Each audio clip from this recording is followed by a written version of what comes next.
Good afternoon, everyone. If I can pull it up here, I have some brief opening comments. Well, briefish, I should say. On Wednesday, Secretary Blinken will depart for his 18th trip as Secretary to the Indo-Pacific region, traveling to Vietnam, Laos, Japan, the Philippines, Singapore, and Mongolia. From day one, this administration has made deepening our engagement with Indo-Pacific partners a top priority. And on this trip, the Secretary will continue to advance our vision of a free, open, and prosperous region. In Hanoi, Secretary Blinken will attend the funeral of General Secretary Nguyen Phu Trong and offer condolences to the people of Vietnam. He will further underscore the strength of the comprehensive strategic partnership with his government counterparts. In Vientiane, Secretary Blinken will participate in ASEAN-related foreign ministers' meetings, including co-chairing the ASEAN-US and Mekong-US Partnership Foreign Ministers' meetings. The Secretary will emphasize our steadfast support for ASEAN centrality and the ASEAN outlook on the Indo-Pacific. He will also discuss topics including enhancing our economic cooperation, combating the climate crisis, and addressing the ongoing crisis in Burma. In Tokyo, Secretary Blinken and Secretary of Defense Lloyd Austin will join their Japanese counterparts to build on the success of Prime Minister Kishida's historic official visit to Washington in April by participating in a foreign and defense ministerial dialogue to reaffirm the critical importance of the U.S.-Japan alliance. They will also continue to build on the momentum of the U.S.-Japan, Republic of Korea, and U.S.-Japan-Philippines trilateral cooperation. The officials will later hold an extended deterrence ministerial meeting during which they will discuss bilateral cooperation to further strengthen U.S. extended deterrence bolstered by Japan's defense capabilities.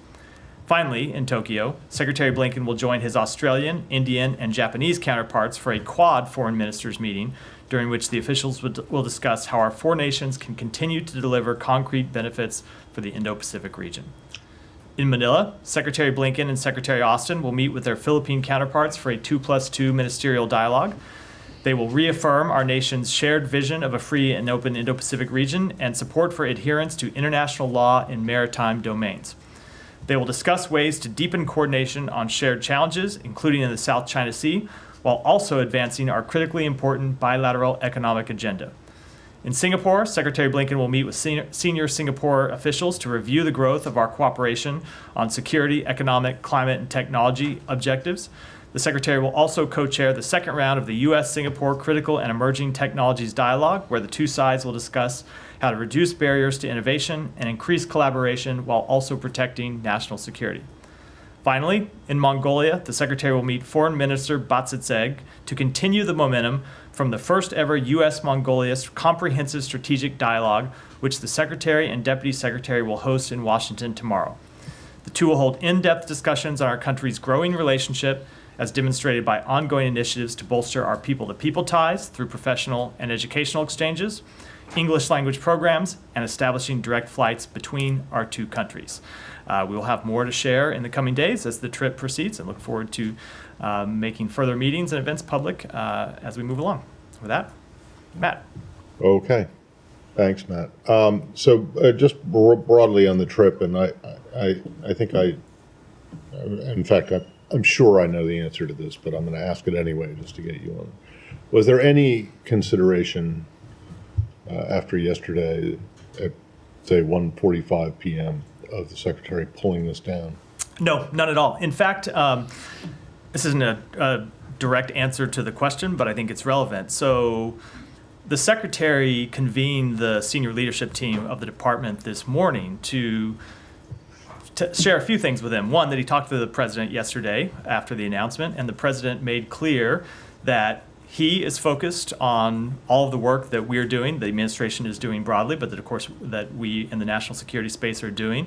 And he wants that work to continue full steam ahead over the next 6 months. And as the Secretary shared with the senior leadership team here, we still have an eighth of the President's term remaining. There's a lot of important work that remains to be done, and he expects our team to continue to focus on getting that work done. Sorry, you still have an eighth? An eighth. It's a significant amount of time. Okay, it just seems that's a little unusual to say, an eighth. Okay, fair enough. And then 6 months, however you want to look at it. It's As you know, a lot of things can happen Right. in 6 months. Well, So, I mean, but seriously, there is a lot of work. So no, we didn't in no way consider canceling the trip Okay. because the work we're doing in the Indo-Pacific Right. is one of our top priorities and it needs to continue. But in some ways, I mean, you could see that maybe even if it wasn't considered pulling it down, that continuing to go or keeping the plan is just as, if not more important, to to show the administration's commitment. No. Or no? Keeping it, leaving. I got a little lost in the keeping it Well, on. I mean, even if important. there wasn't any consideration of pulling the trip down because the president has decided, the president decided not to, or to withdraw, I suppose there are those, and maybe I'm wrong, but who could say that it's important for the secretary to go anyway, just to show that, kind of continuity.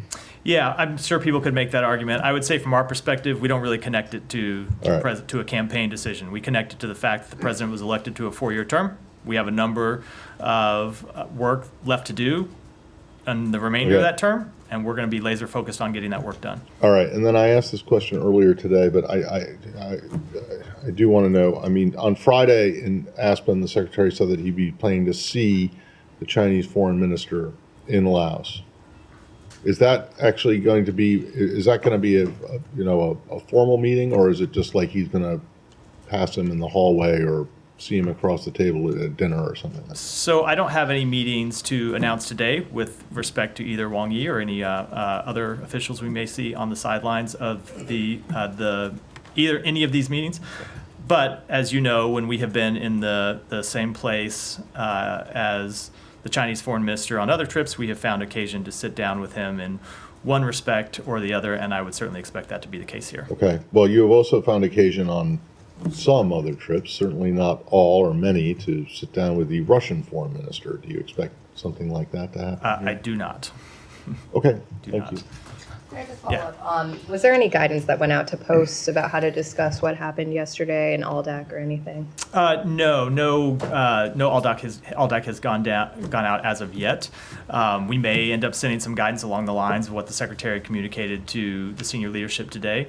I don't know if we'll make that decision or not, but we do think it is important that everyone in the department hear loud and clear that the work that we have been engaged in over the course of the past 3.5 years remains a high priority, and that everyone should remain focused on getting that work done. And then can I switch to the Middle East? Do you Yeah. have any updates on the discussions around a hostage deal? Netanyahu said he would send negotiators later this week to continue negotiations. Will Bill Burns be there? What can you tell us about where things stand? So I won't make any announcements with respect to the leader of another agency. Follow my typical practice here. But we continue to work on it. You heard the secretary speak to this in Aspen on Friday, where he said that in his estimation, we are inside the 10-yard line, but that, of course, doesn't mean that we'll ultimately be successful, but that if you look at how far we've come, we have significantly narrowed the disagreements between the parties and have a few remaining issues that need to be resolved. Now, since Friday, they're not yet resolved. We continue discussions with the other mediators and with the government of Israel to try to reach resolution, but we don't have that yet, and I don't have any kind of forecast about when we might come to. So you don't anticipate this could be done by the time the Israeli Prime Minister addresses Congress on Wednesday? I'm not going to put. I thought you were going to say when he arrives, and I was looking at the clock because I think he arrives pretty soon, like in the next few hours. I don't want to put any kind of timetable on it at all. And it's just very difficult to predict. will Blinken have any engagements with Netanyahu while he's here? I would expect that he would attend the meeting with the president, but that meeting has not yet been formally announced. So. And will he meet with the hostage families who are in town? Will the secretary? Yeah. I don't have any meetings to announce today, but as you know, he has met a number of times with the families of hostages, both on our trips to Israel and here at home. And he's met with them 10 times, more than 10 times. So it has been a consistent priority of his to meet with hostage families and let them know all that we're trying to do to bring their relatives home. But I don't have any announcements to make about meetings this week. Thanks, Matt. With the Houthi attack on Tel Aviv on Friday, our video verification team did what they do best, and they determined that the UAV exploded about 200 meters away from the U.S. Embassy branch in Tel Aviv. Has there been any discussion with the Israelis or any conclusion as to whether the U.S. Embassy branch was indeed a target of the Houthis? We do not know at this time, at least, what the actual target was, which is not to say we have any information to suggest that our embassy branch was the target. We just don't have any actual information about what the exact target was. The Israelis, I think, as they've publicly announced, have said they identified the drone as being an Iranian drone launched from Yemen. The Houthis, of course, claimed responsibility for it. We are in close contact with the Israelis as they fully investigate the source of the explosion and its intended target, but don't yet have any definitive information about that second question. And given the proximity, do you expect, or has there been any change in security posture at that branch or any of the others? There hasn't been, as you are, I think, are probably aware. Since October 7th, there have been a number of attacks on Israel writ large and on Tel Aviv. There was a while when Tel Aviv was coming under daily attack from rockets from Gaza, and we, since that time, have been always very closely monitoring the security situation. We have well-established protocols at our embassy and our embassy branch office for dealing with threats. We conducted an accountability after the drone attack on Thursday, I guess it was Friday morning there, and established full accountability for all of our personnel, and our embassy and the embassy branch office are operating as normal today. Yeah, so Thank you. Just to be clear, you're not expecting the Israeli Prime Minister to come to this building for any meeting, are you? no. You don't? No. Okay. All right. Now, let me ask you this about the Prime Minister, as an expert, not that I want you to get into his head, but... What am I an expert in? No, you are an expert on this issue, or an expert in knowing the Israeli Prime Minister for sure. You've encountered him many times. But my question to you, would he be less inclined to be cooperative on this deal? He's obstinate by nature, but now he may feel that there's, a great deal of disincentive to go ahead with this deal, since the person who basically, articulated this deal has decided that he will no longer run for office. So expert or not, I try not to put myself in the minds of anyone else, try to make assessments about people based on their actions, and I will speak to the actions of the government of Israel, including the prime minister, when it comes to this potential ceasefire deal, and that is that they have continued to stand by the proposal that the president outlined publicly some 6 weeks or so ago. We have been engaged with them over the course of the past few weeks, trying to bridge the final differences.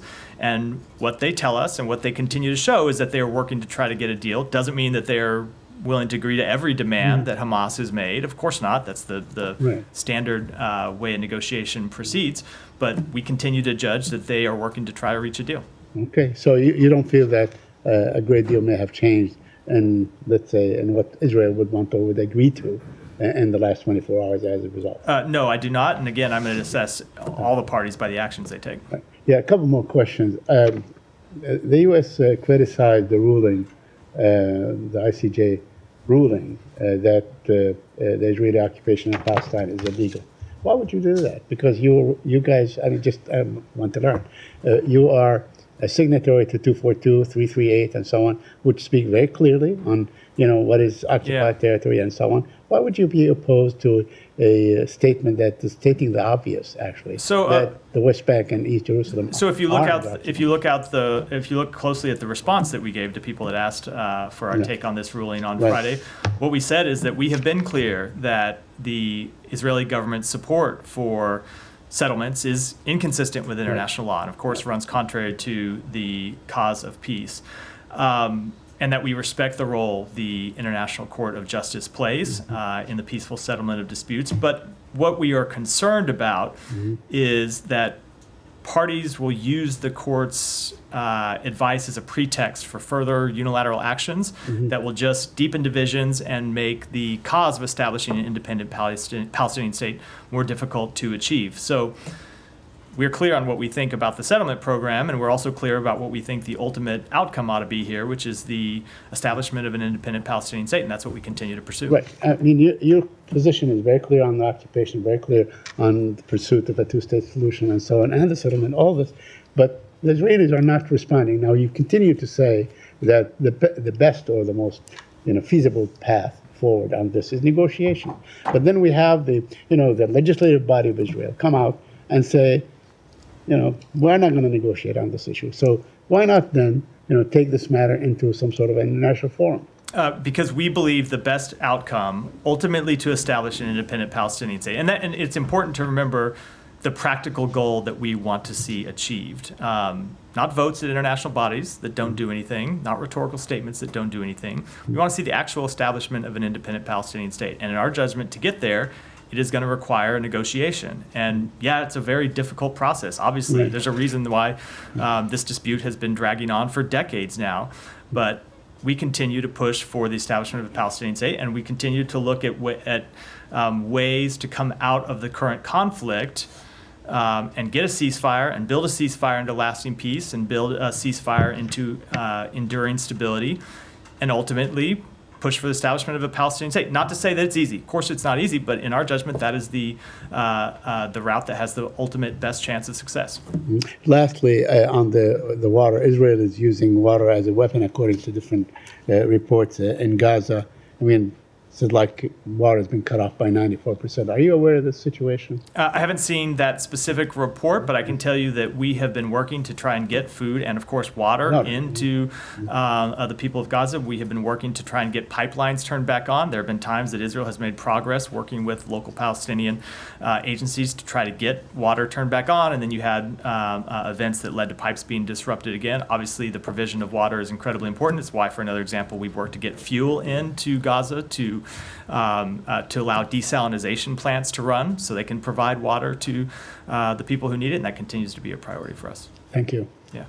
I'll just come back to the ICJ. So in your response to that, you're talking about what you don't want parties to use this opinion as a pretext for further unilateral actions. What are we really talking about there? What is it that you're concerned that a court's decision will be used as a pretext for? So I don't want to prescribe any from here, but just as we have criticized unilateral actions that Israel has taken, because we don't find them conducive to the goal of reaching peace, we would see actions by other parties. So you've seen us, for example, when other countries have come out and recognized a Palestinian state as a unilateral action. It's, of course, the right of any country to make that decision, but we see that ultimately as harmful to the ultimate goal of negotiating the establishment of a Palestinian state. So without prescribing any exact options that various parties may take, it's that kind of unilateral thing that outside the context of negotiations, we just ultimately don't find helpful.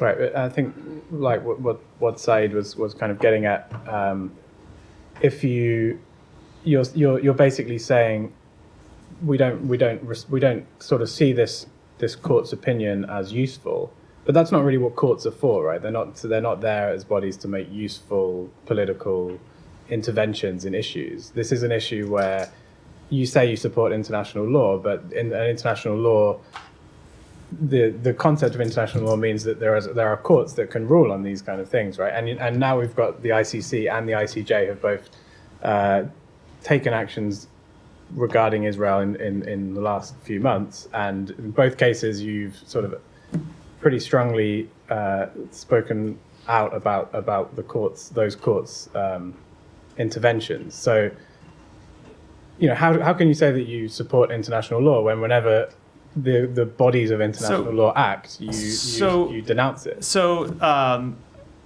various parties or observers to international fora or courts here can both respect a court system and disagree with rulings that courts make. You see that all the time, just thinking about domestically here at home, where an administration can respect the work that the courts do, but disagree with an individual that ruling that comes down, be concerned about the practical implications of a decision that a court makes, plan to an appeal. It is, I think, keeping in practice with the way people respond to court decisions all around the world. And it's the case here where we can respect the role that the courts play, but also be concerned with the implications of decisions that they make. And when we have those concerns, I think it's incumbent upon us to give voice to them.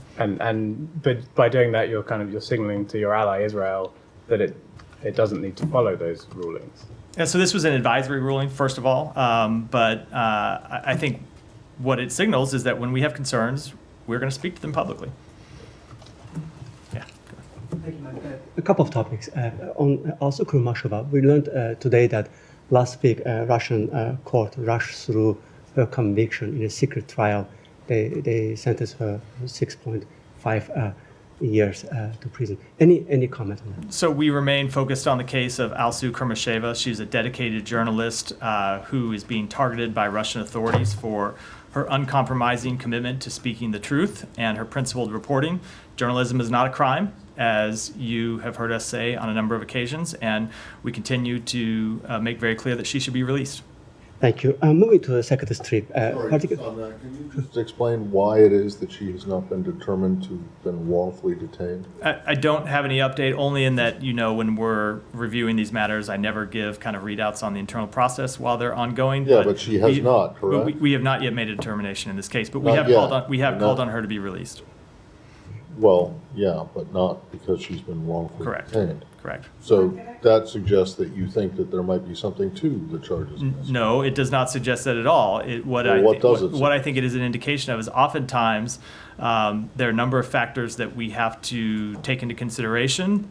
It sometimes takes longer than people would like, but we take it very seriously, and we are undergoing that process Well, as we speak. sometimes it takes very, very little time. I know, and the cases can be different and have different legal factors that apply to them, but the process is ongoing with respect to her case. Will the last week's decision? Go ahead, and then I'll Follow up come. on also, Go so, ahead. yeah. Sure. Are you Does the gentleman providing, yield? I guess he does. Haven't yielded yet, but it's fine. are you providing any assistance? As long as you don't say reclaiming my time in a minute. Turn this completely into Congress. Sorry, Gita. Now I'm sorry for That's interrupting. okay. Go ahead. Is the State Department providing her family any sort of assistance? So whenever a U.S. citizen is detained overseas, we provide consular assistance. We have talked to her family and her attorneys on a number of occasions since she's been detained. And anything you can do from here onward? So I don't want to speak to the underlying dynamics of this case, but as I said, we continue to call on her release. Call for her release. Thank you, Matt. Will the last week's decision help you expedite the process in terms of designation? I'm just not going to speak to the internal dynamics of it. Thank you. Move to the second trip.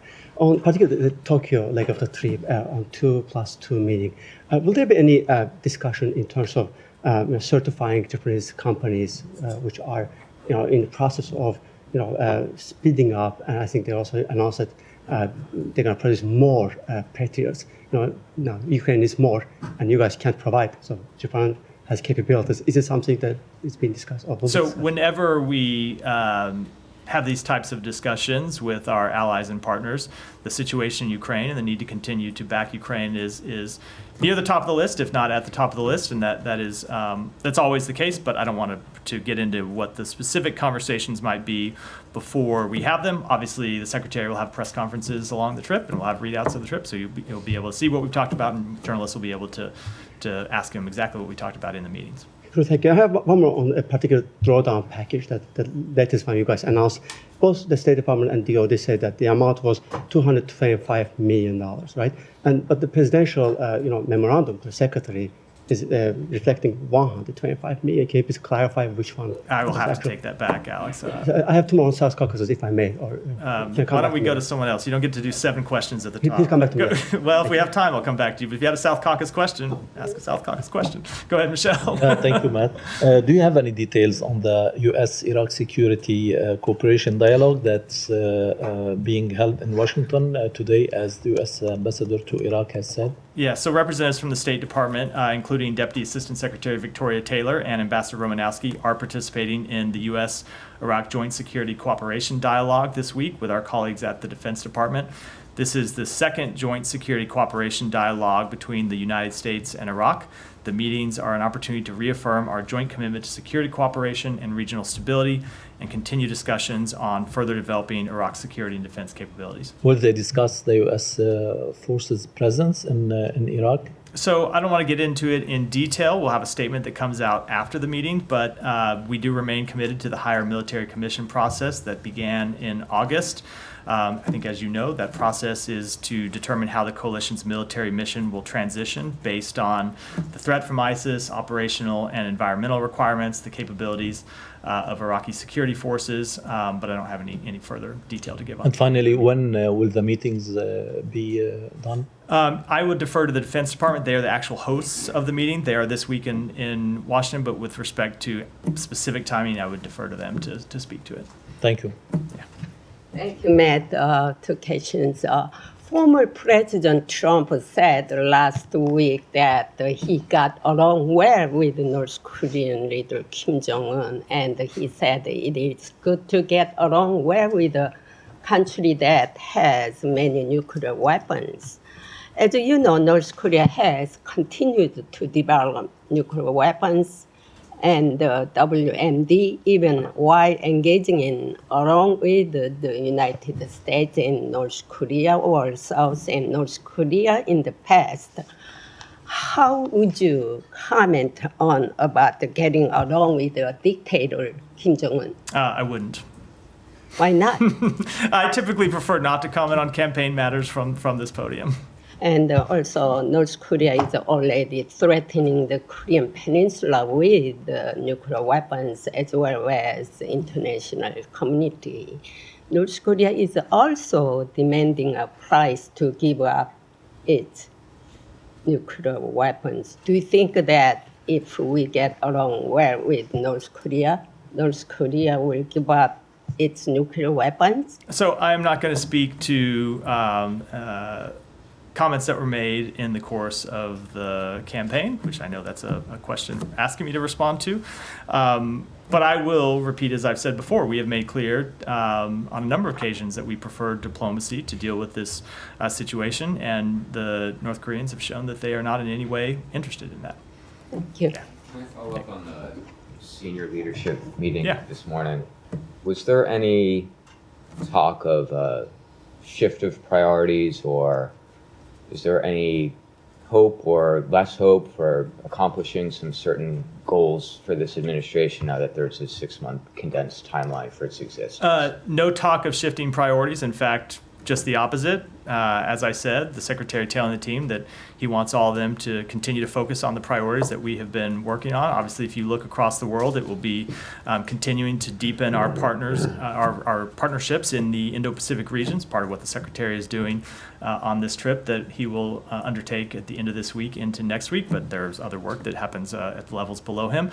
That's continuing to hold Russia accountable for its aggression against Ukraine, and it's working to achieve a ceasefire and ultimately lasting stability and security in the Middle East.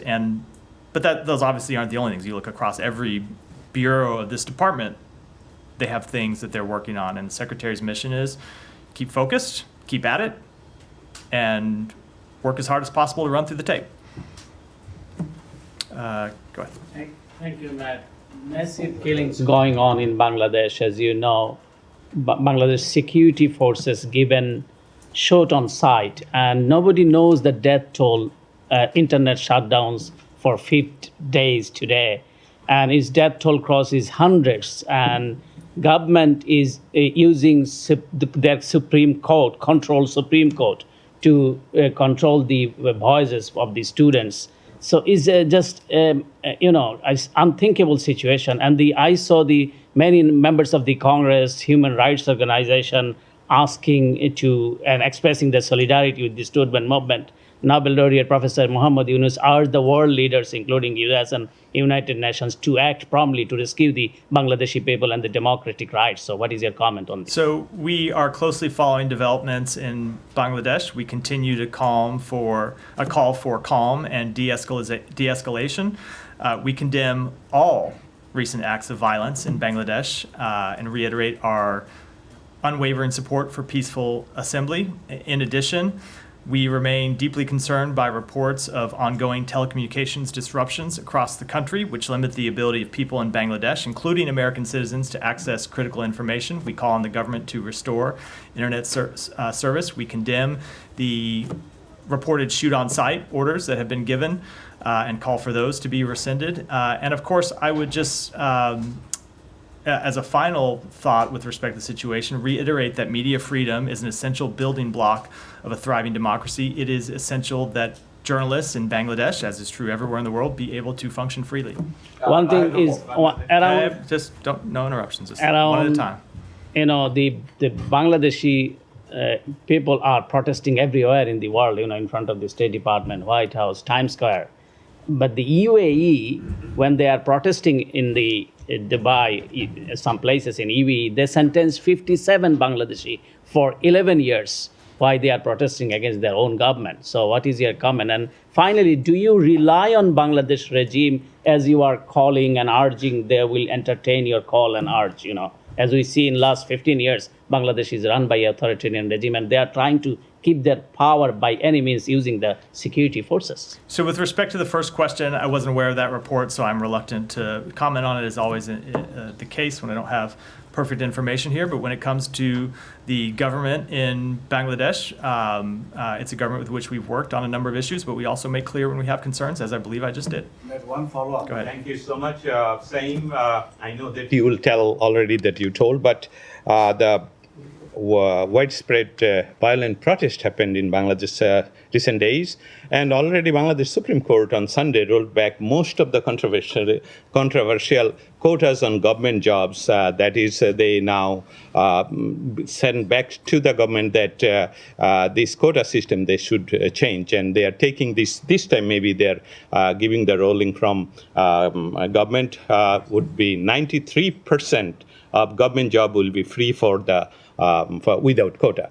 But my question, already my colleague asked about that, I want your comment on that. I will write it. In light of recent sentencing of 3 Bangladeshi to life imprisonment in United Arab Emirates, just they were protesting in what happening in Bangladesh. How does the State Department view the development in terms of human rights and diplomatic relation between the United Arab Emirates, Bangladesh, and the United States? Additionally, what step, if any, in the United State Department considering to address the broader issue of the treatment of foreign workers in the United Arab Emirates and Saudi Arabia? Well, let me just say, so I said 60 seconds ago, I wasn't aware of that specific report. I obviously didn't sneak out of the room and read about it between the time he asked his question, you asked yours. So I am still unaware of that specific report, so can't comment on it in any detail. One follow-up. No, and did you have another one? Yeah, just if you have a comment on the ruling of Bangladesh Supreme Court No, because with respect to the underlying quota system and whether it goes forward, whether it's rescinded, that's an internal matter for Bangladesh to decide. Where we feel the need to speak out is on acts of violence, on the shutdown of the internet, and other things that impact fundamental human rights, human dignity, human freedoms. Thank you so much. Matt, thank you. The current situation in Bangladesh, is the military is taking over the power now? What do you have comment on that? I think military is taking over. I just don't have an assessment on that. Go ahead. Matt, how are you? My name is Jacob Milton. I'm representing. I'm good. Thanks for asking. No one ever does that. Thank you. Okay. Most your colleagues don't care about my underlying feelings of fear. They're quite indifferent to them. In fact, we all do. I would not. Of course, the feeling is not mutual. I care about all of your we all underlying Matt, status. So far, about 1,000 people are being slaughtered, and another 1,000, 2,000 people become the victim of enforced disappearance by the government forces in Bangladesh. Also, there is a eyewitness news and my reporter in the border. There is infiltration of Indian forces and Humvees military vehicle inside Bangladesh, aiding Bangladesh police, RAV, and BGB in enforced killing and enforced disappearance, extrajudicial killing and enforced disappearance. Other than general awareness, other than general concern of America, does America has any plan to take the side of Bangladeshi people to protect them? protect their right. So, as I just said, we condemn all acts of violence, and we condemn acts of violence no matter who they are perpetrated by or perpetrated against. And so, of course, we stand with the Bangladeshi people. We support freedom of assembly. We support peaceful protests. But when it comes to acts of violence, whether they be committed by people conducting protests or by government authorities, we condemn them in all instances. Okay, Matt, last thing I would like to discuss. Secretary Blinken, he is visiting South Asia. He is concerned, he is very much showing solidarity with the people of South Asia, and that is really very good thing for the Asian people. Now, to protect America's national interest in Bangladesh, people views if there is a caretaker government under the leadership of Dr. Mohamed Yunus with the strong ties with US government and European Union, Bangladeshi people may have their right back to cast their vote, and they would like to see the peaceful society in the country. I know America is aware and concerned, but awareness and concern did not stop.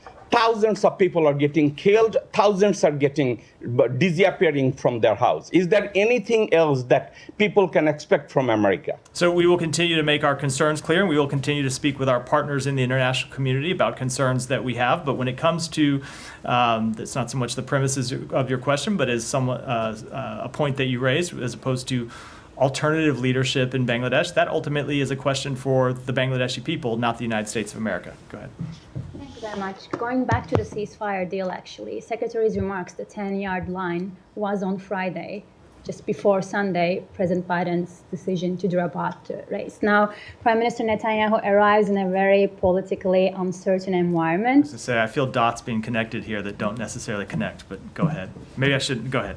No, I would just, I'd just like to ask, should we still expect that ceasefire deal put forward by President Biden stand as effective as it would be, given he's not running for the second term now? Because there are reports that Prime Minister Netanyahu might be dragging his feet until November to see who would be the next president of the United States. So absolutely. And I think you have to remember that when the president outlined that proposal publicly, it was a proposal that had been put forward by the government of Israel. It was Israel's proposal. We had obviously been involved in the development of that proposal as our role in one of the mediators to the negotiations, but it was ultimately an Israeli proposal. Now, as I said in response to, I don't remember whose question it was earlier, we continued to be involved in those negotiations and trying to move them forward to get them across the line. And what we have seen is, on behalf of the Israeli government, is them engaging, also trying to get a final deal. Now, there are things that they have put forward that ultimately are difficult, just as there are things that Hamas has put forward that are difficult to resolve. But we believe that ultimately those all ought to be resolvable. Again, always with the caveat, that doesn't mean they will be resolved. Negotiations are tough, and I think as the Secretary said on Friday, that sometimes the last 10 yards can be the hardest length to cover. But we have made important progress, and we continue to push to try and get it over the line.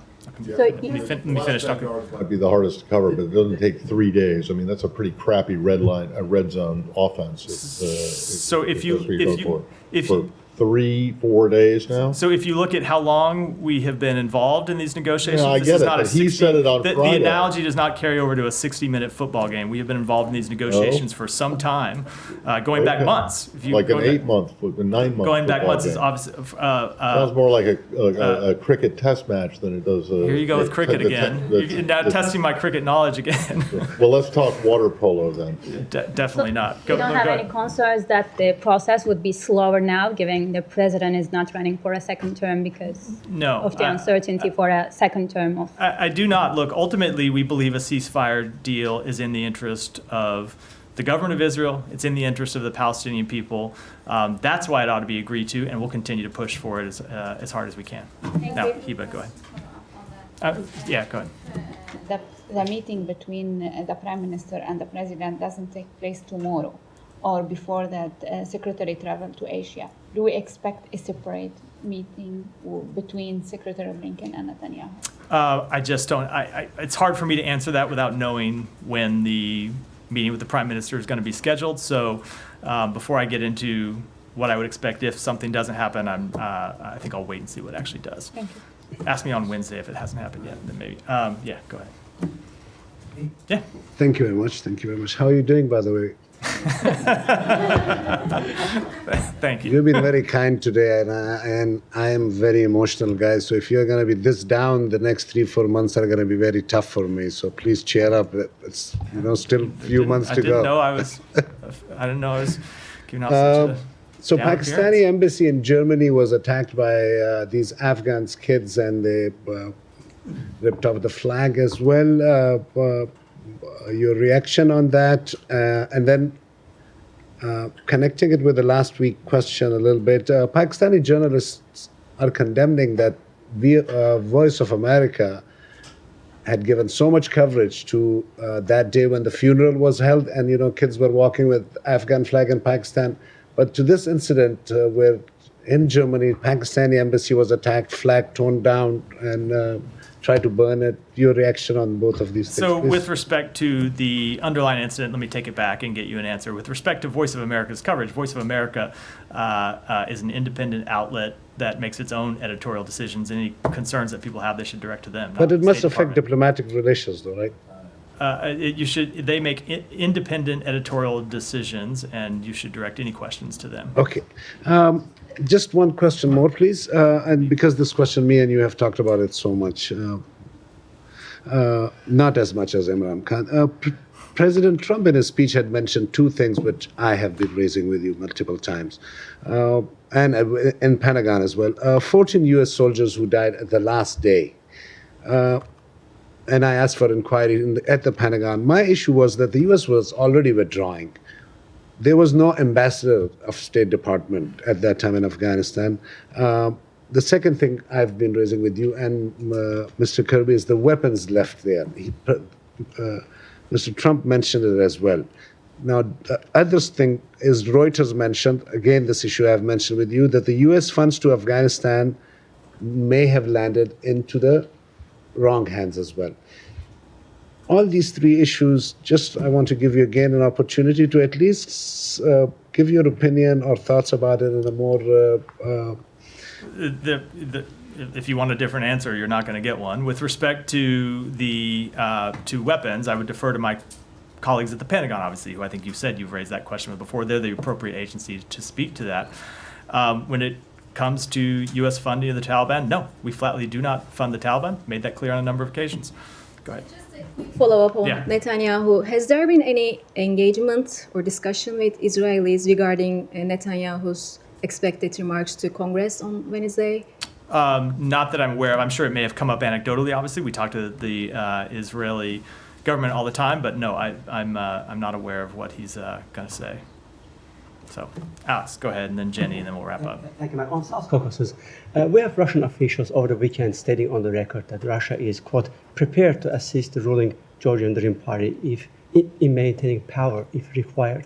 Any concern about Russian attempts to meddle into Georgia's upcoming? Look, so we have seen a number of Russian, not just attempts, but we've seen outright Russian interference in elections all throughout the region and all throughout the world, and we are always vigilant in watching those. And as you have heard us say on a number of occasions, it is important that the Georgian people and the Georgian people alone decide the future of their country.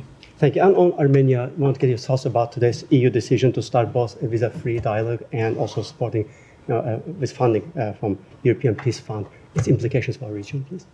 So Armenia and Azerbaijan continue to make significant progress toward finalizing a peace agreement. We are committed to supporting that process. As you have heard us say, the time for peace is now, and we continue to work to try to reach an agreement. And the specific decision about EU's I don't have anything specific to that. Was fired on by Israeli forces in Gaza. Has the Israeli government given you any information about this incident? Are you We have inquired with them about this strike. I do not have any information about it as of yet. If it's made it back to us, it hasn't made it to us. I mean, this is happening as you guys have touted this new deconfliction mechanism. How do you make it that it's safe for humanitarian convoys to move forward if even this isn't working? So look, it is always going to be, anytime you're in a conflict zone, it is always going to be difficult to proceed with humanitarian work. And what we try to do is to make it as safe as possible, recognizing that this is still work that's happening in a conflict zone, which is why you hear us speak on a number of occasions to the enormous sacrifice and the enormous risk that humanitarian workers put themselves under. And so we have kind of two tracks on this. One is trying to work with the United Nations to try to make it as safe as possible. The Secretary spoke to Sigrid Kaag, the UN coordinator for Middle East humanitarian issues, earlier today about a number of humanitarian issues, including this. But we also continue to work to try to get a ceasefire. The other significant line of work that the Secretary spoke to Sigrid Kaag about today was how we get all the mechanisms in place so if we do reach a ceasefire, humanitarian aid can surge into Gaza as quickly as possible. And obviously, in the context of a ceasefire, it will be much safer for them to move about Gaza and do the work that they need to do without worrying so much about their personal safety. Is there any discussion of punitive measures for Israel if they continue to knowingly fire on marked humanitarian convoys? I don't have anything to read out at this time. We'll leave it at that. Thanks. Thank you.